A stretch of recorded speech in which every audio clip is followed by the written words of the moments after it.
सभी सज्जनों को एडवोकेट सुंदरी डोगर का जय भीम, नमो बुद्धाय, नमस्कार, सत श्री अकाल, आदाब। और आप सब लोग देख रहे हैं एसएम न्यूज। आज 5 सितंबर है। 5 सितंबर को भारतवर्ष में शिक्षक दिवस यानी गुरुओं के दिवस के रूप में मनाया जाता है, यानी टीचर्स डे के रूप में मनाया जाता है।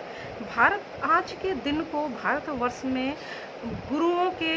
और टीचर्स के, शिक्षकों के सम्मान के लिए याद किया जाता है आज। तो क्योंकि टीचर्स का हमारे जीवन में, गुरुओं का हमारे जीवन में और शिक्षकों का हमारे जीवन में बहुत ही महत्वपूर्ण योगदान है। टीचर्स ही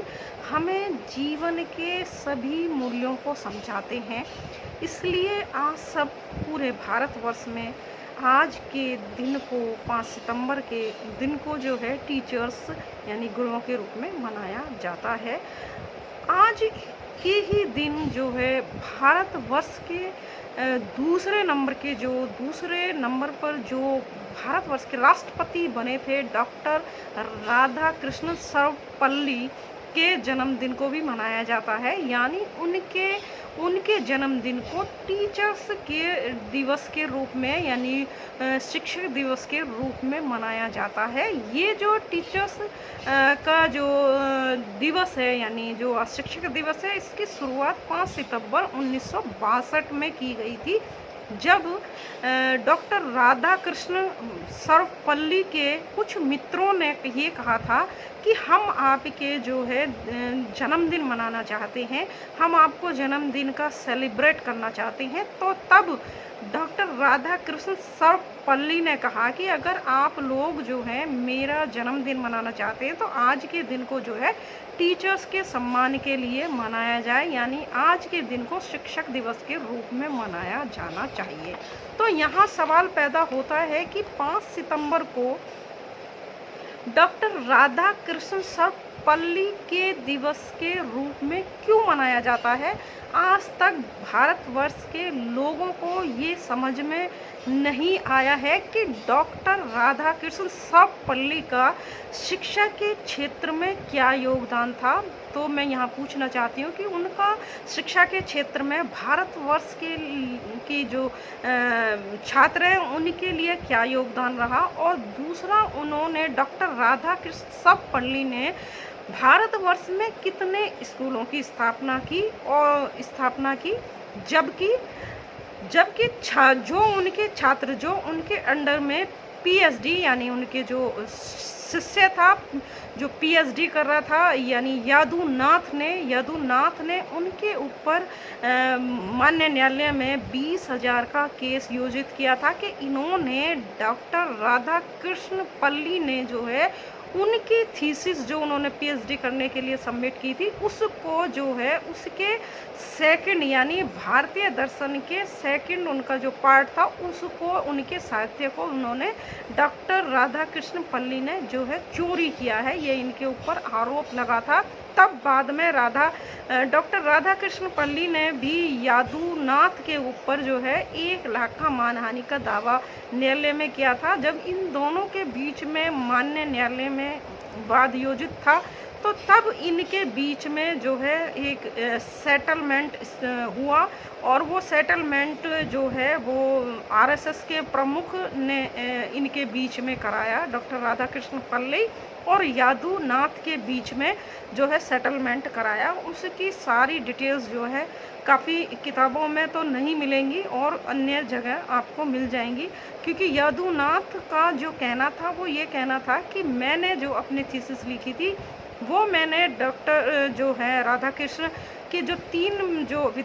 साथी और थे, 2 साथी और थे, तो उनको मैंने अपनी पीएचडी करने के लिए उनको सबमिट की थी, पर इन्होंने जो है मेरे जो साहित्य था उसको जो है भारतीय दर्शन को उसको चुराया था। तो ऐसा आरोप डॉक्टर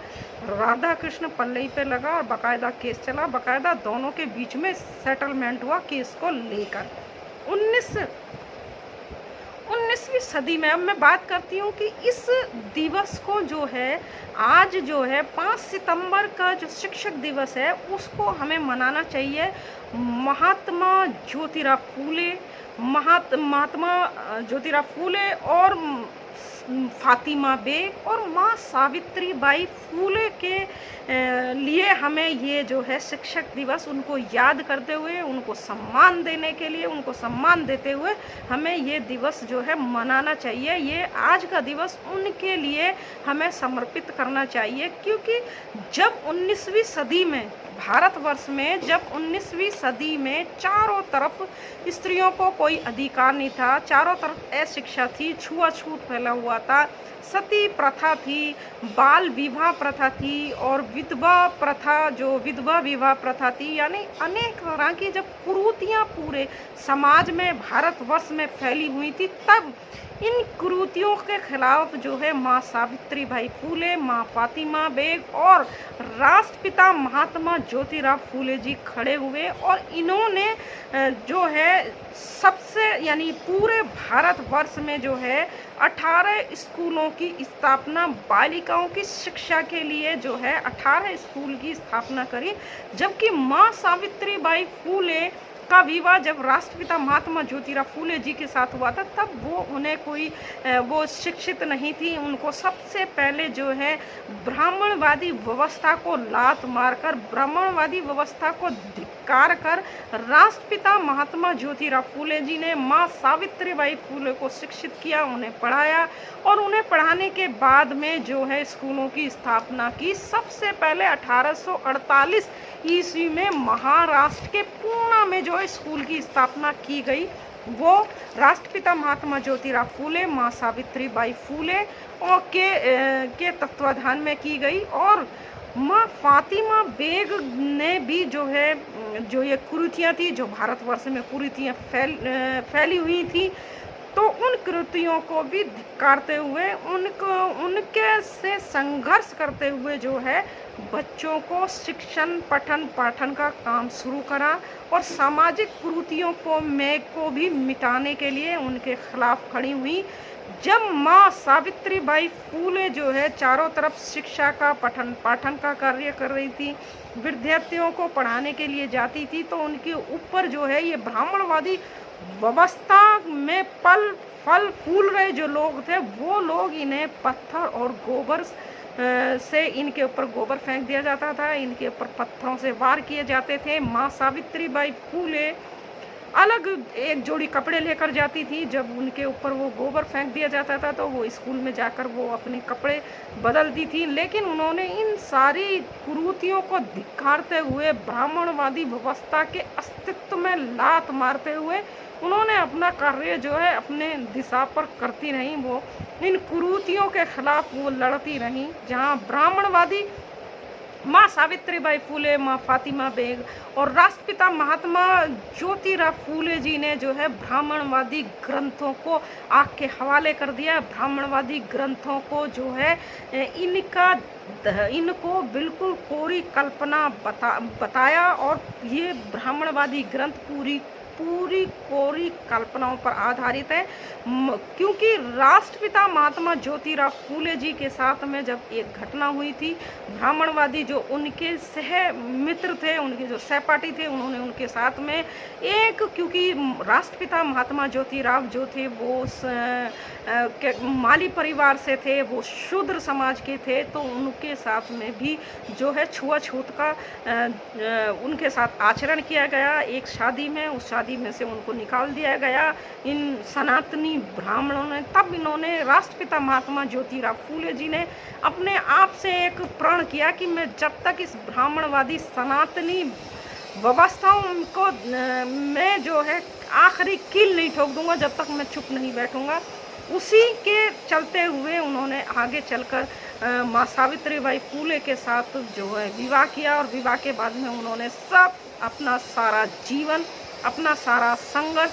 बच्चों की शिक्षा, बालिकाओं की शिक्षा, समाज में फैली हुई कुरीतियाँ और जो ब्राह्मणवादी जो ग्रंथ हैं उनको उखाड़ फेंकने का काम जो है राष्ट्रपिता महात्मा ज्योतिराव फूले, माँ सावित्री बाई फूले ने करा। 1848 ईस्वी में सबसे पहले पुणे में स्कूल की स्थापना की, जो हर समाज की बालिकाओं के लिए यानी महिलाओं के लिए खोला गया। जबकि इसके उल्टे ही जो है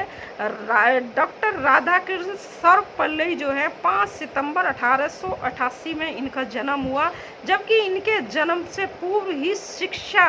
के लिए जो संघर्ष, जो लड़ाई, जो इस ब्राह्मणवादी व्यवस्था के खिलाफ सबसे ज़्यादा लड़ी, वो राष्ट्रपिता महात्मा ज्योतिराव फूले और माँ सावित्रीबाई फूले ने लड़ी। और तब इस शिक्षा के जो बहुजन समाज के लिए जो है शिक्षा के द्वार खोले, महिलाओं के लिए यानी बालिकाओं के लिए शिक्षा के द्वार खोले। तो मेरा यहाँ कहने का मतलब ये है कि अगर इस दिवस को मनाया जाए तो वो राष्ट्रपिता महात्मा ज्योतिराव फूले जी और माँ सावित्रीबाई फूले, माँ फातिमा बेग के लिए इस दिवस को शिक्षक दिवस के रूप में मनाना चाहिए, उनको सम्मान देना चाहिए। क्योंकि शिक्षा के क्षेत्र में जो चमत्कार, जो ब्राह्मणवादी व्यवस्था को ठोकर मारते हुए जो माँ सावित्रीबाई फूले और राष्ट्रपिता महात्मा ज्योतिराव फूले जी ने करा, वो ये ब्राह्मण जो परिवार में जन्मे डॉक्टर राधा कृष्ण पल्लई ने बिल्कुल नहीं करा। उनकी जो शिक्षा थी वो सारी शिक्षा उनके लिए थी, उन्होंने शिक्षा के लिए कोई संघर्ष नहीं किया। और क्योंकि वो बहुत ही साधन संपन्न परिवार के थे तो इसलिए उनका कोई शिक्षा के क्षेत्र में कहीं भी कोई ज़्यादा योगदान किसी भी नहीं है कि उन्होंने कहीं स्कूलों की स्थापना की हो, या उन्होंने जो है महिलाओं को, जब ब्राह्मणवादी सनातनी ब्राह्मण जो थे वो जो महिलाओं को पढ़ने का अधिकार नहीं था, उन्हें जो है पैर की जूती समझा जाता था, उन्हें पैर के नीचे कुचला जाता था, उनको दला जाता था, तब भी शिक्षा के लिए जो है डॉक्टर राधा कृष्ण सर्वपल्ली ने कोई भी काम ऐसा नहीं करा जिसकी वजह से जो है इन्हें शिक्षक, इनके जन्मदिन को शिक्षक दिवस के रूप में मनाया जाए। जबकि इनका सारे जीवन जो इनकी जो पढ़ाई हुई वो सारी जो है मिशनरी स्कूलों में, सबसे पहले मिशनरी स्कूलों में इनकी पढ़ाई हुई। तिरुपति के क्रिश्चियन मिशनरी स्कूल में जो है पढ़ाई हुई, फिर जो है लुथेरियम मिशनरी हाई स्कूल में इनकी पढ़ाई हुई, मद्रास क्रिश्चियन जो है कॉलेज में पूरी पढ़ाई की गई। यानी इनकी ये काफ़ी साधन संपन्न परिवार से थे और इनकी जो भी शिक्षा हुई वो सब जो है अपने निजी उनके लिए हुई थी। उनका डॉक्टर राधा कृष्ण सर्वपल्ली का जो है जिस तरीके से राष्ट्रपिता महात्मा ज्योतिराव फूले, माँ सावित्रीबाई फूले, माँ फातिमा बेग का शिक्षा के लिए जो योगदान था, जो संघर्ष उन्होंने किया, जो धारा के विपरीत चलकर उन्होंने शिक्षा के क्षेत्र में बच्चों को, बालिकाओं को पठन पाठन का काम और स्कूलों की स्थापना जो उन्होंने अपने निजी स्तर से करी, वो डॉक्टर राधा कृष्ण सर्वपल्ली ने नहीं की। इसलिए आज के दिवस को जो है वो इन तीनों राष्ट्रपिता महात्मा ज्योतिराव फूले और माँ सावित्रीबाई फूले और माँ फातिमा बेग के सम्मान के लिए मनाया जाना चाहिए शिक्षक दिवस को। असली इस शिक्षक दिवस के हकदार वही लोग हैं। और क्यों? हमारे इन महान पुरुषों को, इन हमारे जो ज्ञान की ज्योति को फैलाने वाले जो हैं, जो इनको जो है इसलिए सम्मान नहीं दिया गया क्योंकि ये बहुजन समाज यानी ये शूद्र समाज के, यानी ये पिछड़ी जाति के, माली समाज के और के महान पुरुष थे, इसलिए इनको नहीं जो है सम्मान मिला। और बल्कि ऐसे उनको जो ब्राह्मण परिवार में जन्मे और साधन संपन्न परिवार, यानी जो कहें कि जो धन धनाढ्य से हर तरीके से जो परिवार संपन्न था, उस परिवार में जन्मे डॉक्टर राधा कृष्ण सर्वपल्ली ने का कोई योगदान शिक्षा के लिए जो है नहीं रहा। और क्योंकि हमारे महान पुरुषों को इसलिए इतिहास में जगह नहीं दी जाती क्योंकि हमारे जो पिछड़ी जाति के भाई बहन हैं, पिछड़ी जाति के जो लोग हैं, वो अपने महान पुरुषों के इतिहास को नहीं पढ़ना चाहते, नहीं उन्हें पढ़ने के लिए उनके मन में जिज्ञासा होती है, बल्कि वो तो जो है ये ब्राह्मणी सनातन के इतिहास को ही पढ़ने में, उन्हीं के पत्थर की प्रतिमाओं की पूजा करने में लगे रहते हैं। जबकि मैं यहाँ ये कहना चाहती हूँ अपने पूरे पिछड़ी जाति के जो मेरे भाई बहन हैं उनसे कहना चाहती हूँ, आप अपने इतिहास को पढ़ें, अपने शूद्र समाज के इतिहास को पढ़ें। जितने भी नायक, महानायक और महामानव हुए हैं वो पिछड़ी जाति से ज़्यादा हुए हैं। और जो आपके दिमाग में जो ये सनातनी ब्राह्मण व्यवस्था बैठी हुई है, इसको आप उतार फेंकें। राष्ट्रपिता महात्मा ज्योतिराव फूले के बारे में जो है दुने जो हैं, कुशवा जो हैं, काछी जो हैं हमारे भाई, और जो माली परिवार से ये लोग नहीं जानते हैं। मैं सब कहना चाहती हूँ पिछड़ी जाति के अपने भाई बहनों से कि आप सब अपने इतिहास को पढ़ें, अपने महान पुरुषों के इतिहास को पढ़ें, और आप जो है आगे आने वाले पीढ़ी को कुछ उनको सही दिशा देने के लिए काम करें। और इस ब्राह्मणवादी सनातनी व्यवस्था को अपने सर के ऊपर जो आप ढो रहे हैं, इसको उतार फेंकें। अंत में आप सब लोगों को मेरा जय भीम, नमो बुद्धाय।